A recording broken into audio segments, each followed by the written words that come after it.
রাস্তার সমস্যা এত কেন, মানে কই রাস্তা? রাস্তার সমস্যা এই যে প্রধানমন্ত্রী তারেক ভাই আপনার কন্ট্রাক্টরকে নিষেধ করেন। এই যে ব্যবহার গাড়ির সাথে চলে আসছে হলো কি না, না। রাস্তাটা একতরফা মেরে যাবেন পিচ আর কুয়া আবার মেরে যাবেন, তাহলে ওই রাস্তাটা দুয়া মন চলে যাবে। হ্যাঁ, হ্যাঁ, হ্যাঁ। আপনার ইকারা চাপাই দেবো শিখবন থানায় দেবো বলে দিলাম। হ্যাঁ। রাস্তা কন্ট্রাক্টরকে এই যে- ঠিকভাবে পরিচালনা করতে পারে। এই রাস্তাটা কোথায় হচ্ছে? রাস্তাটা কোথায় হচ্ছে? রাস্তাটা এসে কানসাটি ইউনিয়নে হ্যাঁ। গোমস্তাপুর ব্রিজ লিয়া এক যাস। হ্যাঁ, একজাস্ট। আচ্ছা, তাহলে রাস্তাটা ঠিকভাবে কন্ট্রাক্টরকে বলতে বলেন এখনই সুযোগ। এখন আপনি কোন বাজার আছেন? এখন আমি মহিলা বাজারে উপস্থিত আচ্ছা, আচ্ছা, অরিজিনাল আপনার ইকাটা যে কোনো রাজনীতিবিদের আমি আছি শিষ্য।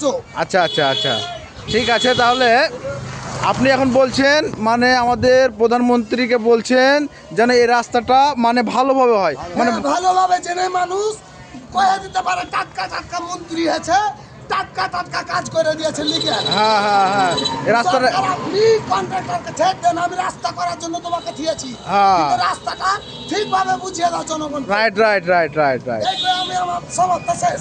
ওকে, ওকে, ধন্যবাদ আপনাকে। যাই হোক, বুঝতে পারলাম এই ভাইয়ের পরিপ্রেক্ষিতে বুঝতে পারলাম রাস্তার কাজটা খুব খুব একবারে খারাপ হচ্ছে। রাস্তা হলো না তো। এটা রাস্তা হলো না। রাস্তা ওকে, হলো না। ধন্যবাদ। হ্যাঁ, আমাকে ভিডিওটা একটু শেয়ার করে দিবেন। ধন্যবাদ।